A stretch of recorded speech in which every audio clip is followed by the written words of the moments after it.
أعوذ بالله من الشيطان الرجيم بسم الله الرحمن الرحيم والصلاة والسلام على رسول الله وعلى آله وصحبه أجمعين السلام عليكم ورحمة الله وبركاته بل ما سلامه بلا جلي الحمد لله ما سبعين فوق تنوك بركة واتي بلا لها بلا جلينا سولك يا رسولك كسينا ما بين نبي ما يباي يعني ما ستعلى في agambe sababa ma keta fota ningani atau bela jelina ya rabbi be haketu nyini islam jama bela jelin fe mbaw mfaw balma ke balma mso ndogonu ndem nebe delika video ke nga video be ala kodido be doni mi menga karamo kerefe sababu mi afana ke ala ya no ya nyini lamelike meno kele la se ntoma ala kasika ambeka limania jidi parce que shetane bada kele dido bada fania di manache jugu kana gelendo nte boka video wereke nga bita nte bola dinep mana nte bola fin wɛrɛ la mais a tugulen do dinɛ na alibi ne yɛrɛ mama ni bɛ ɲɔgɔn dɔn nka mɔgɔ bɛɛ b'a kalama k'a fɔ ça fait des semaines je suis malade j'étais à l'hôpital alhamdulillah je suis rentrée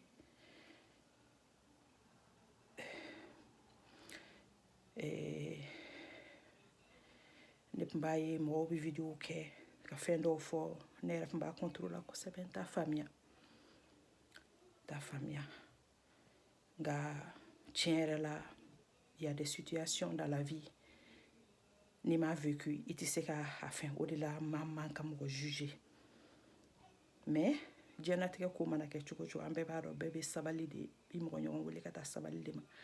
k'i mɔgɔ ɲɔgɔn deli de k'a fɔ sabali de ka fisa quoi alhamdulillah ne bɔra bi n bɛ ka arnaque dɔ de dénoncer arnaque in sera ne yɛrɛ ma n bɛna don détail la n bɛna essayer k'a fɛn a bɛ hakɛ to musofuru fɛnnen do kɛnɛya ka dɔgɔ bi alhamdulillah et puis énervera bi kosɛbɛ n pɛrɛn-pɛrɛnna kosɛbɛ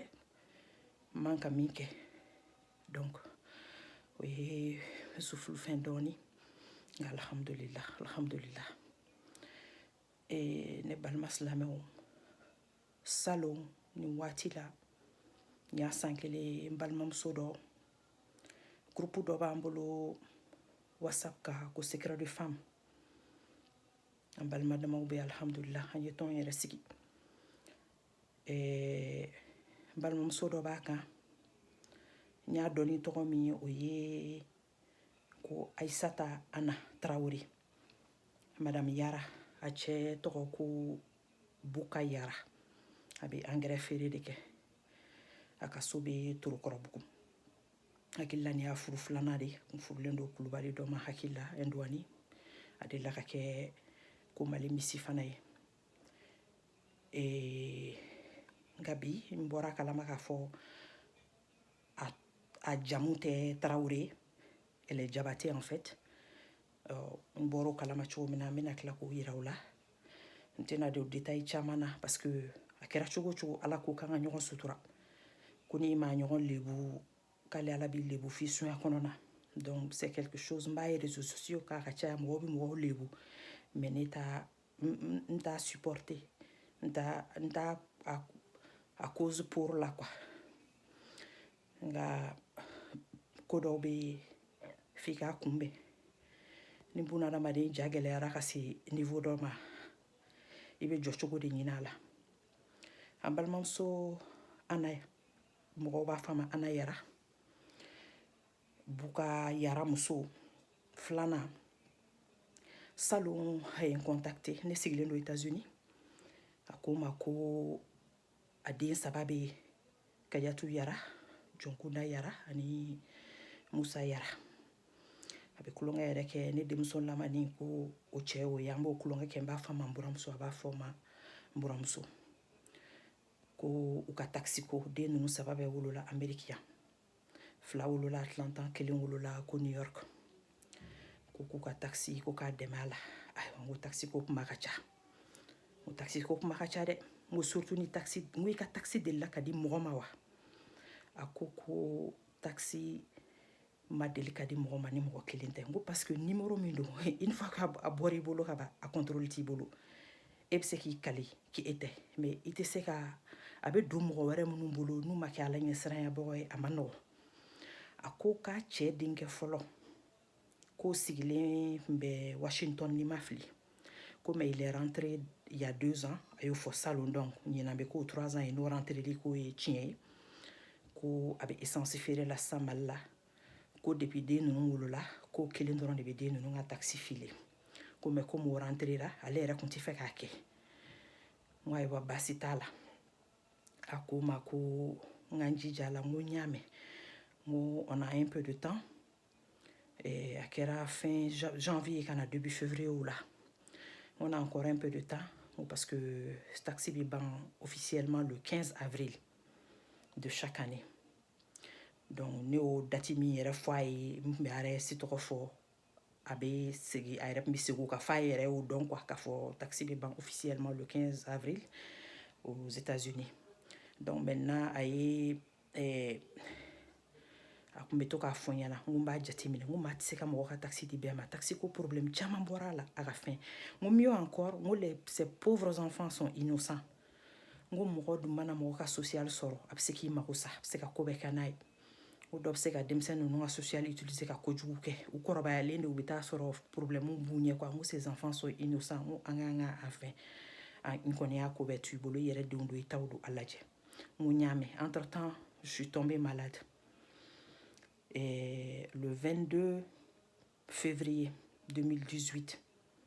si je bonne mémoire c'était un jeudi ne intervention chirurgicale dɔ yɛrɛ kɛ j'étais malade après nana n kun tɛ connecté téléphone ta n y'a ye a ye message bila n kun fan bɛɛ i ɲinɛna n kɔ wa a b'a bolo kɔrɔta signe icon ninnu n bɛ yan ni fɛn ninnu c'est après je lui ai dit ce qui s'est passé a ye dugawu ni fɛnw kɛ n ye n ko n y'a mɛn n bɛna a lajɛ hali bi i y'a ye bon n ye ɲininkali kɛ ni n yɛrɛ da mɔgɔ jɔnjɔn fɛn fɛn n'i y'o ɲininka o b'a sɔrɔ o y'a ka taxi kɛ ka ban ayiwa n ko danayamɔgɔ ko de ye baara ye dɛ an tor'o la a ko n ma ko tiɲɛ yɛrɛ la n k'a lajɛ n k'a dɛmɛ ko gɛlɛya b'a kan k'a ye magasin dɔw jɔ Banankabugu la sisan a y'a video yɛrɛ ci n ma video la muso dɔ b'a la jabu b'o la ko y'a terimuso malimatu dɔ ye n m'a dɔn ko ala kama tɔn na ko ne yɛrɛ ko a ma n ko dɔ bɛ yan n ko ne yɛrɛ tun bɛ magasin ɲini na ko non ko dɔ y'a dugumala bɛɛ ta k'a bɛna sanfɛlaw kɛ bureau ye ko gɛlɛya b'a kan ko a bɔra Tunisie traitement na k'a tun man kɛnɛ je crois a ye estomac de fɔ ko tun b'a la k'a opéré la k'a ka estomac yɛrɛ wililen don yɛrɛ a ka furaw ka gɛlɛn et tout bref donc ko n k'a dɛmɛ a bɔra o dépenses bɛɛ la sisan nɔ n ko n tun t'a ka opération ko fana kalama sinon n tun bɛ dugawu kɛ k'ale dun y'a fɔ a y'i sara groupe kan n m'a dɔn a ye photo yɛrɛ ta avion kɔnɔ wa je me rappelle pas tellement k'o bila an bɛɛ jɛlen don groupe min kan a ye hakɛ to a ye o kuma ninnu fɔ n ko n y'a mɛn inchallah n ko mɔgɔ ɲuman ko de ye problème ye n bɛ n jija hali bi ka danaya mɔgɔ ɲini n'o tɛ n'i ko mɔgɔ kɔni den filɛ bɛɛ bɛ girin n ko mɛ jɔn ye danaya mɔgɔ ye n ka responsabilité ka bon n tora n ka kuma kelen in de kan an tor'o la a tilala ka na an ni dɔ bɛ groupe fana na ɲɔgɔn fɛ bon n t'u ka lien dɔ particulièrement n tɛna n'a tigi tɔgɔ fɔ fana a ka côté ni ko in na ka fɛn ma se n ma fana a sigilen don Lomé o den ka jala ko o dira a ma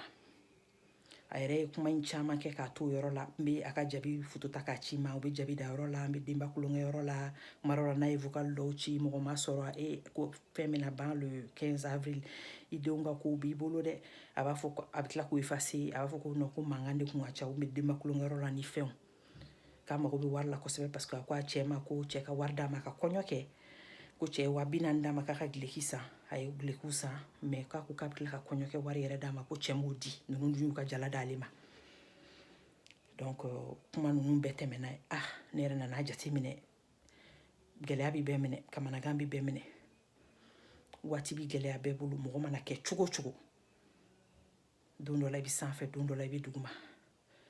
n ko n y'a mɛn an nana n t'o la n nana n ka mɔgɔ dɔ wele k'a fɔ ye ka gɛlɛya mɔgɔ fɔlɔ minnu nana parce que elle a exigé un prix a ko k'a bɛ $1250 de fɛ ko k'o di a den kelen kelen na den 3 bon mɔgɔ minnu tun bɛ k'a fɔ olu cayalen tun ye $1000 ye dɔw bɛ $800 fɔ dɔw yɛrɛ b'a fɔ u bɛ $500 d'i ma i den na donc an tora o kuma la laban na dɔ nana sɔrɔ o ko k'a b'a kɛ n k'a ka mɔgɔ ɲɛnama don n seko ye fɛn fɛn ye n y'o kɛ quoi n yɛrɛ fana ka mɔgɔ ɲɛnama de don an bɛ ɲɔgɔn dɔn bi ko tɛ san tan ko yɛrɛ tɛ a ko a ka mɔgɔ ɲɛnama don n ko ayiwa komi a b'ale de bolo a ye n ko a ka fɛn di mɛ n na n ko mɔgɔ sɔrɔla a tun ye den 3 in de fɔ Musa Yara Jɔnkuda ani Kajatu Yara a ye Kajatu Yara ani Jɔnkunda Yara ka date de naissance ci ma k'u ka numéro social de sécurité number sɛbɛn k'a ci ma n ko a ma n ko u ka fɛn copie parce que min bɛna kɛ a y'o fɔ ɲɛna u ka wolosɛbɛn photocopie yɛrɛ ani social copie yɛrɛ parce que u yɛrɛ b'a fara u ka papier documents kan ye tuma dɔw la olu yɛrɛ bɛ taga u bɛ na inspecteur bɛ n'u ka yɔrɔ fɛn quoi n'u y'a ye i ye nin den ka taxi kɛ a ka document yɛrɛ officiel foyi copie tɛ a la i bɛ $500 de sara par cas par enfant donc ko hali n'a b'a kɛ a kɔni a ka copie ɲini k'a ci ale b'o mara ye c'est la loi et on ne sait jamais en cas de problème n y'a ɲɛfɔ a ye a ko problème t'a la a ko o y'a sɔrɔ a ko n ma ko a ka gardien dɔ m'a dɔn a ka bɔyikɛ k'u y'a dɔn Amadine de la hakili la o de la k'a ka coffre-fort da kari suɲɛ k'a ka taa n'a ka wari caman ye ani sanu k'a denw ka passeport tun b'a kɔnɔ n'u ka wolosɛbɛn ni social k'u taara n'a bɛɛ ye o cɛ taara n'a bɛɛ ye un togolais wa je sais pas ko maintenant u ye fɛn kɛ ale seginna ka papiyew bɛɛ kɛ kura ye donc maintenant k'a ye copie kɛ ko ka taa copie dɔw bila a fa fɛ yen Kalaban ko ka taa copie dɔw ko ka copie dɔw d'a cɛ ma u k'o bila a ka bureau la k'a yɛrɛ ye copie dɔw mara donc k'a kɛra cogo cogo en cas de problème encore dɔ bi sɔrɔ yen quoi denmisɛnninw papier tan tɛ kɛ n ko problème t'a la donc maintenant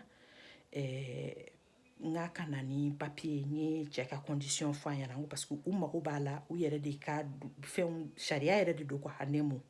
voilà a ko n ma ko fɛn t'ale bolo a dun tɛ se k'a fɔ cɛ ye ko parce que n ko mun na i tɛ se k'a fɔ i cɛ ye a k'a di ko parce que a cɛ t'a kalama k'a fɔ a bɛ taxi filer a cɛ furadama y'a fɔ a ye clairement clair et net ka na n denw ka taxi filer jamais ka n'a kɛ i mana di problème ni fɛnw ka ca n k'a dun ye tiɲɛ de f'i ye dɛ ko mais k'ale b'a kɛ k'a mago bɛ wari la k'a mago bɛ wari la n ko problème t'a la n ko i bɛna kɛ cogo di sa ko ni cɛ a bɛ cɛ ka secrétaire wele k'a n'o ka di ni cɛ tɛ a ka bureau la wagati min na o b'o fɔ a ye a bɛ taa bureau la a bɛ taa a f'u ye ka a ɲini wolosɛbɛn ni social ninnu ɲini cɛ kɔ k'u photo ta a b'u ci ma an b'a imprimer n ko problème t'a la donc cɛ a ko k'a taara ani secrétaire yɛrɛ ye cɛ ka bureau bɛɛ woloma ka cɛ bɔlen a ɲɛma da fɛn kan denmisɛnninw ka papier kan o ma kɛ problème ye maintenant muso min a kun kan ka don min ka fɛnw na o nana o nalen sisan nɔ o ye den ka fɛn donna a tɔgɔ ye di a y'a rejeté fɔlɔ mɔgɔw tun b'u denw di mɔgɔ caman ma bɛɛ ka wari tun bɛ na den parents quoi a bɛ se ka kɛ cɛman a bɛ se ka kɛ musoman ye min ma kɛ ala ɲɛsiranya jɔn ye donc kɔfɛ de n'a ye bɔ mɔgɔ fɔlɔ min y'a ta problème t'o da la mais tɔw ARS b'a fɔ ko ka wari segin parce que taxi 2 tɛ se ka taa den kelen na mais sisan fɛnw développé la machallah n'i y'a don yɔrɔ min na dɔrɔn a bɛ a yira quoi ni den ka taxi bɔra u ye fɛn don denmisɛnninw ka fɛn don cɛ ye papier ci ma immédiatement sigilen jari tigɛra n ye a papier ta a cira ma cogo min na ka a forward a ma fɛn na whatsapp kan n ko karisa o denmisɛnninw ka fɛn filila ka ban dɛ a ko k'o bɛ se ka kɛ cogo di k'o bɛ se ka kɛ cogo di ko bɔn ko an ka a tɔgɔ ye di a tɔ lajɛ n ko non ne b'i labila n ko parce que ko min bɛ nin na ta a ko k'o bɛ kɛ cogo di n ko n ko ni nin bɛ tan kɛ n ko hali salon yɛrɛ nin filila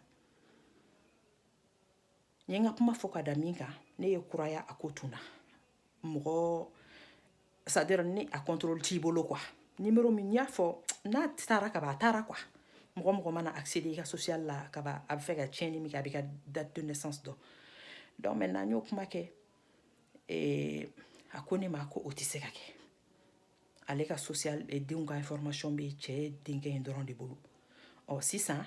ale ye parce que a bɛ ka information ni ma kuma min na au lieu de 3 a ye 2 de sɛbɛn k'a di a ko mais k'a denw bɛɛ ka date de naissance ye date kelen ye a yɛrɛ y'o fɔ ka yɛlɛ mais n sigilen bɛ ni ala de cɛ ni bɛ masa min bolo hakili tɛ date in na a ko musa ta ko ale y'o di fɛn ma cɛ denkɛ ma ko o de b'o kɛ san o san ko a dun tɛ mɔgɔ wɛrɛ bolo ne ko e ko ne ma k'e cɛ denkɛ rentré la il y a 2 ans ko o terikɛ minnu b'a kɔ yan ko du fait k'ale tɛ Amérique yan tugun ale se k'o responsabilité ta ni olu y'a kɛ n'u bɛna ale ka wari di ou bien n'u t'a di quoi n ko e dun ko k'e ye musa ta di cɛ denkɛ ma tuguni a man jaabi fan filɛ yɔrɔ min na a tilala ka na a ko non ko a kɔrɔmuso bɛ Atlanta n'a tigi tulo bɛ n na a bɛ se ka n contacter n yɛrɛ ye mɔgɔ ɲininka mɔgɔ min bɛ se ka a la dɔnniya hakili la a bɛ wele Maya de n'i ma fili Mariam ko a bɛ Atlanta k'ale a den fɔlɔ 2 bɛ wolo o de fɛ yen ko ale n'a ka denw ka papier bɛɛ datugulen taara a dira a ma enveloppe min na Mali la seginna o cogo kelen na donc maintenant ko o ye a den ɲininka je crois je sais pas 2 ans après wa o précision tɛ n kɔnɔ ala ko tiɲɛ o y'ale ɲininka o yala ko denmisɛnninw a bɛ se ka denmisɛnninw ka fɛn d'a ma wa a ka a fara a ka taxi kan pour que a ka se ka wari dɔ sɔrɔ ale y'a d'a ma ko mais je crois après 2 ans si j'ai bonne mémoire ale ye a fɔ ko kɔrɔmuso k'a jɔ ko kɔrɔmuso kana a file tuguni ko parce que ko ale tun bɛ sɛgɛn a ka wari nɔfɛ i b'a fɔ ko jurukani a tun bɛ wari morceau d'ale ma wa wari tɛ sɔrɔ ala hɛrɛ la donc ale ko kɔrɔmuso ka a dabila a kana s'a denw ka taxi ma tuguni donc o fɛn na ne ko e ma Ana kuma daminɛ na e ko ne ma ko n'i ye cɛ denkɛ fɔlɔ tɛ o min rentré la il y a 2 ans o kɛra salon donc ɲina i n'a fɔ 3 ans ko den ninnu ka information ma deli ka di mɔgɔ ma n ko sisan k'i kɔrɔmuso i di den 2 wolo min denmuso fɔlɔ 2 wolo min fɛ yen n ko o fana farala kan wa ko ayi ko y'o fɔ tan o y'o fɛ a fɛn na depuis ye dutu nana parce que kumaw ma kɛ kelen ye et puis e ko denkɛ rentré la e ko k'o fana ye cɛmani ta fili ayiwa an tor'o la a ko k'a bɛna ɲininkali kɛ k'o tɛ se ka kɛ je crois a ye kɔrɔmuso in wele ko o tun bɛ mobili la direction na ko ne y'a sɔrɔ ale ye magara a denw ka fɛn na depuis don min na ko k'ale kana kɛ k'a bɛ mobili de kɔnɔ k'a kana se ko k'a ɲɛ da denw kan ko a ka accident kɛ ko k'a kun ci wa a ka sa quelque chose comme ça o énervelen tuma na ko k'a bɛ wuli fo ka taa Indiana wa Chicago wa je me rappelle pas k'a bɛ taga k'a bɛ taa a yɛrɛ si contacter ko nin ko in bɛ kɛ cogo cogo a ka kɛ ten tɔ k'ale tɛ i y'a ye ne ko n ko de b'a la dɛ numéro ko problème y'o de ye n'a donn'i bolo ka ban ala de b'i jɛya donc an y'o kuma kɛ a y'i t'o la a ma fɛn fɔ ne ye bilen an nana to ten fo a cayara ni 1 semaine kɔni hali n'a a ma caya ni 2 semaines a tɛ ka fɛn fɔ ne ɲɛna parce que ne ko ne da tɛ nin ko in tɔ la a ko ne ma ko ne bɛ a tɔgɔ ye di ne de y'a ɲininka astafirullah n ko yala n ko karisa n ko e den ka ko kɛra cogo di n ma fɛn fɔ ne y'a la dɛ fo kɔfɛ a ye n jaabi k'u tun b'u ka kɔɲɔko la ko ko ja k'ale y'a a fɛn wolo a ka cɛmani wolola New York de o ma wolo Atlanta donc maintenant ko m'a dɔn Hawa ani Tɛnɛ wa ou bien mun hakili tɛ tɔgɔ ninnu na Tɛnɛ de kɔni ye muso ye o bɛ kundigi de kɛ ko o ye ale denmuso kelen don a ka taxi la ko k'o file ko mais ko kɔfɛ ko m'o utiliser bilen ne ko e b'o dɔn cogo di ko non ko m'o utiliser tuguni donc k'ale y'i sigi de ko k'i miiri ko jɔn bɛ se ka nin kɛ k'ale ye téléphone ta m'a dɔn ni ma fili a ko Hawa de wa mun hakili tɛ tɔgɔ in na Ala ko tiɲɛ ale y'o wele ko yala ko Tɛnɛ magara ne den ka taxi la tuguni wa ko ka maga o la wa ko yɛrɛ énervera ko sina k'a fɔ ten Ana ne quitte pas o wulila o ye gidɔrɔn tigɛ ka taga fɛn na don taxitigi filila fɛ yen ko o y'o ɲininka o yala o Tɛnɛ ye Ana den don a ka taxi la ko awɔ k'a donna la par erreur parce que o tun b'o ka taa fɛn na ni entre parenthèses ni n bɛna dɔɔni fɔ nin kan a bɛ hakɛ to vidéo bɛ janya na mais kuma tɛ taa ɲɛfɔli kɔ ne yɛrɛ ka suma ka da n ka état de santé kan ne quitte pas ka gidɔrɔn tigɛ dɔrɔn ka t'i jɔ fɛn ma taxi file tɛ i b'a fɔ i bɛ bɔ i bɛ gidɔrɔn tigɛ i bɛ taa butiginin fɛnw c'est faire croire aux gens au Père Noël o den mɔgɔ si hakili tɛ sɔn o ma o et puis o bɛ jɔ dɔrɔn o b'o ka information d'i ma ko o donn'o la par erreur n ko fɛn bɛ don de a bɛ don information bɛ don de depuis taxi ma taa wari min kan ka d'i ma a dɔnnen don min donna na charge min donnen don a la i kan ka information min don o bɛ don o bɛ se ka don o la erreur la cogo di ce qui n'est pas possible c'est-à-dire même si tu dors debout hali n'i b'i ɲɛ ko ka yɛlɛ sanfɛ hakili tɛ sɔn a ma dali denmisɛnnin tɛ da nin ziiri na ko o kɛra ko sinaka Ana min kɛra kɛ a donna la par erreur de a filela fɛ a b'a kun automatiquement a tapera mais ça on tape pas ça automatiquement n ko fɛn information de bɛ don kunfɛ baara tɛ o donc bref o fɛn na ten ne ko o du bɛɛ kɛra n ye mana fosi fɔ ne ɲɛna non n y'a wuli a la Tɛnɛ yɛrɛ ko ne ma k'ale ma wari bɛrɛ sɔrɔ ɲina ko mais k'a bɛ $1000 ci ma n ko n tɛ $1000 fɛ n ko n bɛ $1250 de fɛ a ye n ka wari ci ma kaban n ko Ana n ko k'o kɛ tantɔ ka ne jatigɛ ka ne fɛn ko la parce que n yɛrɛ bolo donna a la fana n dun siranna de b'a daminɛ na n ko e ka kuma différent joli sisan n ko a tilala ka na kɛ tan tuguni i ko non ko e kun ɲinɛna nin ta yɔrɔ ko n ko tuma n ko jɔnni wɛrɛ bɛ yen tuguni parce que là la question se pose est-ce que e yɛrɛ b'a dɔn e y'i denw ka fɛn di mɔgɔ min bɛɛ ma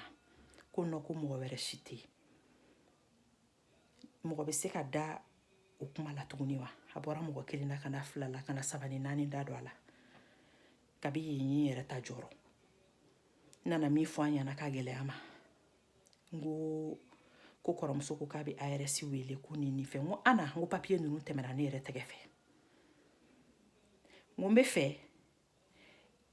k'i ni taxifililaw bila contact la an bɛɛ fɛn file n ka tɛ se ka kɛ sans ton autorisation parent de bɛ se ka fɛn dɔn information dɔw demander Amérique n'i tɛ den bangebaga yɛrɛ fo ka diɲɛ wuli a tɛ d'i ma ou bien loi y'a den ka garde d'i ma quelque chose comme ça sariya kan quoi den tigiya bɛ i bolo sariya kan o n'o tɛ i tɛ se k'a ka fɛn sɔrɔ donc maintenant n ko i ka autorisation di sur écrit fɛnw ci ma i yɛrɛ ka information ci n ko nin ko in ye min ye an b'a sɛgɛsɛgɛ f'a dan na ni e de bɛ se ka kɛ anw tɛ se ka kɛ n ko mɔgɔ o mɔgɔ ye den ninnu depuis u wolola mɔgɔ o mɔgɔ y'u ka taxi file a information bɛɛ bɛ bɔ mɔgɔw tɔgɔw bɛ bɔ u jamuw bɛ bɔ u ka adresse bɛ bɔ u ka téléphone numéro bɛ bɔ wa tu n'as même pas besoin k'u mɔgɔw ɲininka k'a fɔ jɔn de ye a file aw ye parce que mɔgɔ min ye a kɛ u ka numéro bɛ k'a kan u ka adresse bɛ k'a kan n ko donc contact bɛɛ bɛ sɔrɔ donc n'i y'a sɔrɔ mɔgɔ min y'a file o de ye den ka information sɔrɔ o y'a sɔrɔ cogo min na o b'o fɔ o ou bien n'i y'a sɔrɔ taxi filera de parce que mɔgɔw bɛ taa denw di taxi filelaw ma a don taxiw la n'i y'a sɔrɔ taxi filela de mɔgɔ dɔ nana d'a ma n'a sera Amérique gouvernement fédéral ma a n'a fɔ mɔgɔ min don dɛ n ko donc ko in bɛ jɛya an bɛɛ bɛ bɔ a la n ko vraiment ka ko kɛ général ye tantɔ n ko ne tɛ fɛ ka turubulu don n ka tranquillité la n sigilen nana ma suma ne ma min b'a bɔ et puis n ko ka na n da don kuma la ɲɛ ma ni Ala kama i ma ka signé i ka problème fo i ka bana fo i ka situation fo o problème t'a la laban nana kana cɛ nana bɔ taxi ko in kalama ko ani cɛ fununa ɲɔgɔn kɔ cɛ ye min kɛ ali k'a tɛ se ale ma a ka ca semaine caman ye kuma t'u cɛ foyi t'u cɛ don kelen yɛrɛ ko cɛ ko pana nɔfɛ k'a b'a bugɔ ko fo a talonna table à manger chaise de la ko ta n'a bana n ko mais a ko i kana denmisɛnnin ninnu ka taxi fili munna i t'a i cɛ kan lamɛn wari bɛ ban nka fɛn dɔw bɛ yen n'a tiɲɛna a labɛn man di dɛ surtout Amérique bɛ ka taa bolo min kan bi kuma kɛra ten kuma lasurunya la salon kabi salon ne ni Ana ma kuma Ana Aïssata Traoré mais Ana Aïssata Diabaté à partir d'aujourd'hui ne ni Ana ma kuma ne dalen do bi a ye vocal dɔ ci ma de 22 à 32 secondes wila n ye vocal in lamɛn ko salon ko n y'a den ka ta ni n ka mɔgɔw a bɛ ni téléphone in de kɔnɔ bon je sais pas comment trop manipuler n kɔni ye photo ta ka fɛn dɔ bila yan bon k'a k'a la n tɛ olu cogoyaw dɔn téléphone na quoi mɔgɔ dun tɛ n kɛrɛfɛ sisan min bɛ se k'a kɛ n ye ko ɲinan fana k'an y'a kɛ ko mais ko ɲinan ta k'a bɛ dan ne ma n dabali banna n ye vocal ta n y'a ci n cɛ ma n y'a ci n dɔgɔnin ma mɔgɔ min yɛrɛ ye taxi file n y'a ta n y'a ci o ma n tilala ka wele n k'a lamɛn c'est à dire n ja tigɛra kabi ye n ka yɛrɛyɛrɛ ni kunkolodimi wulila on m'a dit que n kana énervé n kana stressé hali ka énervé alhamdulillah dusukun ye dusukun de cɛ ye o ko ne ma k'a bɛ o bɛ se ka kɛ cogo di ko n ka n'a bila en contact n dɔgɔmuso ko ma ko Ana y'ale wele sɔgɔmada in na bi vendredi le 8 c'est quoi la date vendredi le 8 mars 2019 ko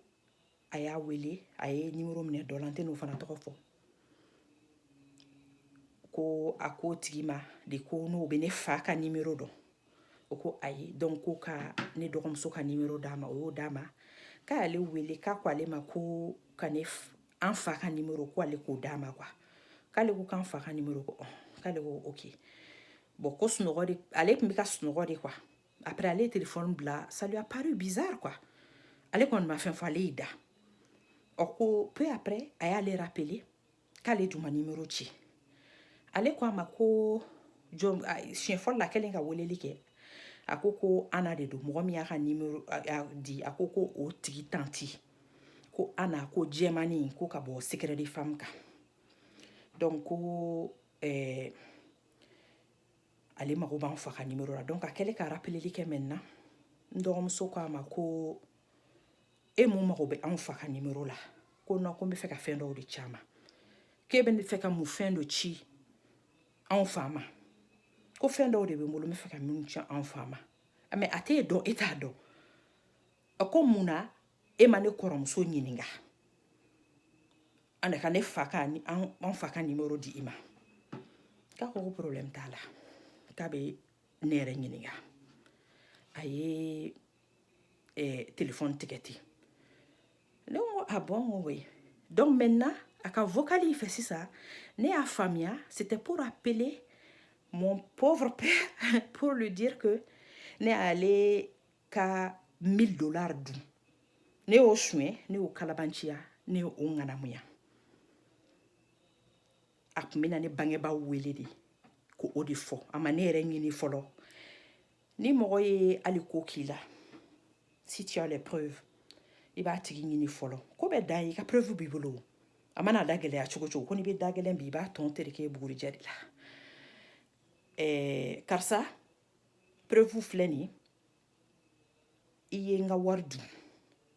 kuma wɛrɛ t'o la dɛ o ye kuma bannen pewu n ko mɛ ka taa ne bangebagaw ɲini n ko ni jugu ye mɔgɔ ye e fɔ a fɔ i bɛ sa kɔn hali n'a y'a sɔrɔ a ye ko kɛ k'i b'a malo ka se fo niveau ma ça m'a encore plus énervé Dara pendant plusieurs heures, 3 heures, 4 heures de temps. Mais on te fait qu'à chier. Ma répond. On te fait qu'à chier. Ni ma willy.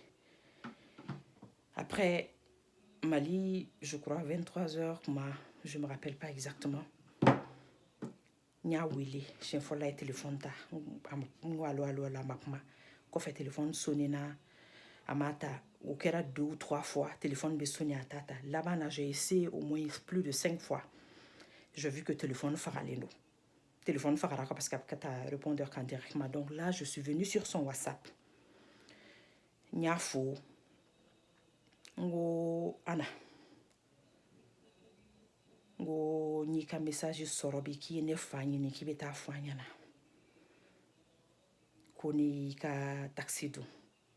Ngo ne ka gosilite kuila. Ali ne manya mentoko chien. Wallahi. Wallahi ni nataleno aljinela. Ali ni ne manya kumentoko chien. Ni ta kembil $1 no fe ana. Nge nyina na ko salo ki ede yi banki wagashia. Ka manimanto kan sugu bɛɛ fɔ a ka ne supplier nana masumalen sigilen nga sokono mbanabagatɔ ngo mɔgɔ min bɛ bandiya kila o b'a f'i ye a ka procédure normale ta wa I dalen bɛ mɔgɔ min na Amérique kɔnɔ ya I k'o bila a ɲɛma o ka an ka su ɲɔgɔn fɛ Amérique papier tɛ ngalon tigɛ dɛ ngo mun na e m'a kɛ nge ko ne ma I ye version différent joli fɔ ne ye den ninnu ka fɛn ko la est ce que e yɛrɛ b'a dɔn denw ka papier bɛ mɔgɔ joli bolo n y'a dɔgɔya kosɛbɛ nka ma neni n y'a dɔgɔya k'a ka mɔgɔlankolonya fɔ a ye k'a ka kalabanciya fɔ a ye k'a ka galontigɛ fɔ a ye k'a ka namaratɔya fɔ a ye k'a ka ŋanamana fɔ a ye n ko rasulu ko kisi ni nɛɛma b'a ye n ko mɔgɔ o mɔgɔ galontigɛla n ko sɔn bɛɛ b'i la n ko mais depuis salon ne tigɛra a la an tun ma kuma mais komi salon numéro dira ne ma ɲina fana ne nana fara a kan n ko ana n'i y'a sɔrɔ I denw ka numéro social numéro bɛ hali ka date de naissance n'a bɛ n kun na walima a sɛbɛnnen don n bolo ala kana hɛrɛ kɛ n ye ka sɛbɛn n bolo k'a bila yɔrɔ dɔ la quoi a kɛra yɔrɔ yɔrɔ ye so kɔnɔ walima li jukɔrɔ ou bien saki kɔnɔ c'est à dire a sɛbɛnni a ka kɛ n bolo quoi walima photo ou bien a sɛbɛnni bɛ n bolo n'i ka vocaux bɛɛ bɛ ne bolo I kuma ni sɛbɛnni fɛn fɛn kɛ salon mais den ninnu ka information n'i y'a sɔrɔ a bɛ n bolo n y'a bɛɛ effacer ala kana hɛrɛ kɛ n ye ne tɛ siran ɲɛ ne bɛ siran ala de ɲɛ à un certain âge mɔgɔ I ka sabali nul n'est parfait an bɛɛ ye kolankolonw kɛ alhamdulillah ni si kɔrɔbayara e ko ye denmisɛndenw sɔrɔ e ko ye furu la mɔgɔ bɛ yɛlɛma de ɲini an kana segin jogo dɔw ma n ko e ta kɔfɛ ne tilala ka bɔ a kalama mɔgɔ 3 wɛrɛ fɛ k'e y'olu wele ka den ka information fana ni fɛn ko la n ko sabali kana den ninnu kɛ jagokun ye kan'u kɛ marchandise ye ces enfants sont des pauvres innocents bɛɛ bɛ se ka fɛn bɛɛ kɛ n'a ye a contrôle t'i bolo tuguni quoi den ninnu bɛɛ bɛ se ka fɛn bɛɛ kɛ n'a ye san o san k'i sigi ka taxi wagati kɔnɔ pour que ka se ka nin den ninnu didi I cɛ ko I ma I kana kɛ I bɛ k'i dogo k'a kɛ tubi I ka segin I ka yafa deli I cɛ ma n'i sara a kan wallahi tɛ hɛrɛ ye n ko wari bɛ ban mais n'i ye ninnu mago sa a tɛ ɲɛnabɔ dɛ mɔgɔ wɛrɛ fana ko ne ma ko a y'a da ale fana ma ko a ye denw ka passeport bɛɛ ci ale ma ko ale tɛ se ka a tɔgɔ ye di k'a yɛrɛ filɛ nin ye k'a tɛ se ka don fɛn na yɛrɛ a tɛ se ka don Amérique o bɛɛ y'a ka problème ye quoi ça me regarde pas vraiment o tɛ ne ka ko ye ko parce que u ko u y'a denw ka jigini facture yira a la or a cɛ ye den 3 bɛɛ jigini wari di a ma k'a k'a sara a ma sara a y'a k'a mago ye a ka voyage la I y'a ye n bɛ fɛ ka min fɔ aw bɛ yafa ma Alahu subhanahu wa ta'ala kama n m'a dabɔ ka bila mɔgɔ la ne tɛ mɔgɔ lebu fɛ wallahi ne b'a contre la n bɛ fɛ ka min fɔ madame Buka Yara Ana a bɛ Ana Tarawele de fɔ mais n y'a ye a ka papier kan n bɛna tila ka fɛn bila san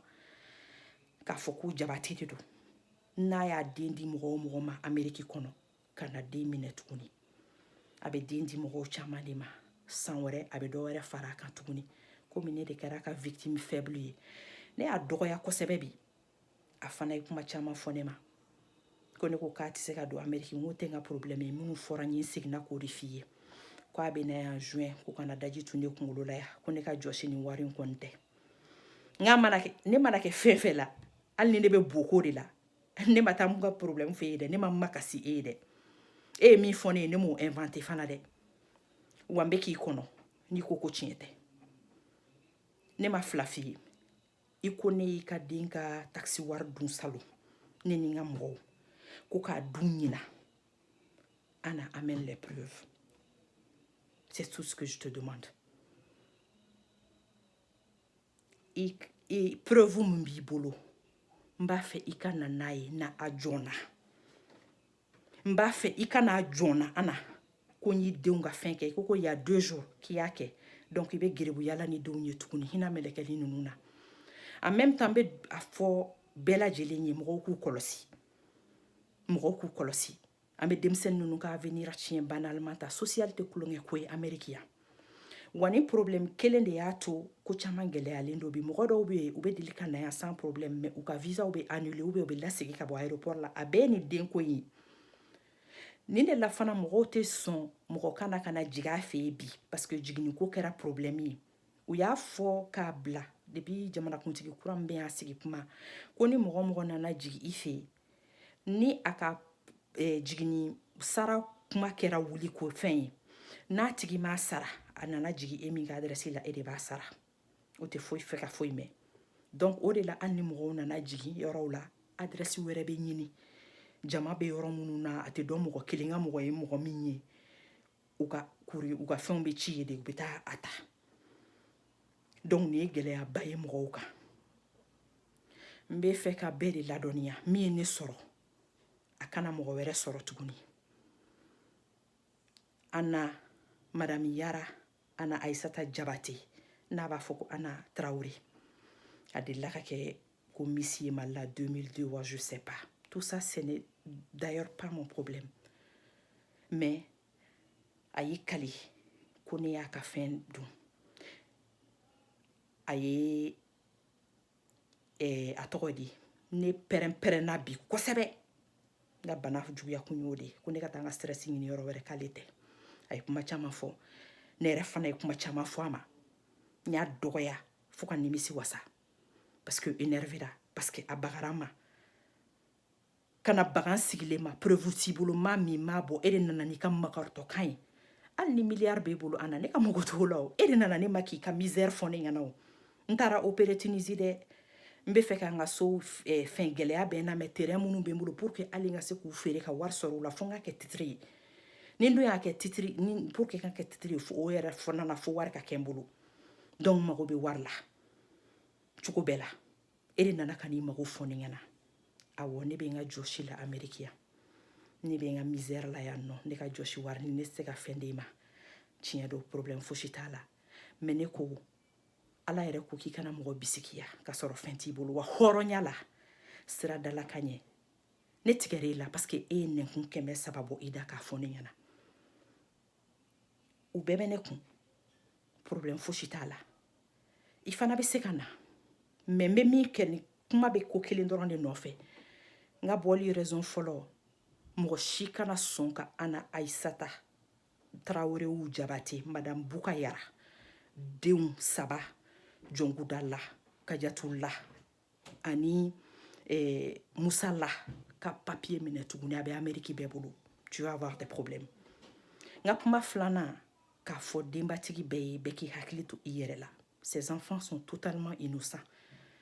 an ka n'u ka papiers ta k'a di ten numéro min don hali ni mɔgɔ min ɲɛ y'a yɛlɛmana ka u ka information ye a bɛ taga n'a ye ala ɲɛsiranya jɔn ka dɔgɔ bi wari kɛlen bɛ ka bɛɛ kunkolo yɛlɛma donc n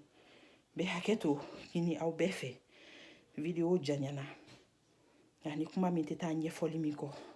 o de don n ye a ka video enregistré n bɛna k'a la u k'a lamɛn inshallah.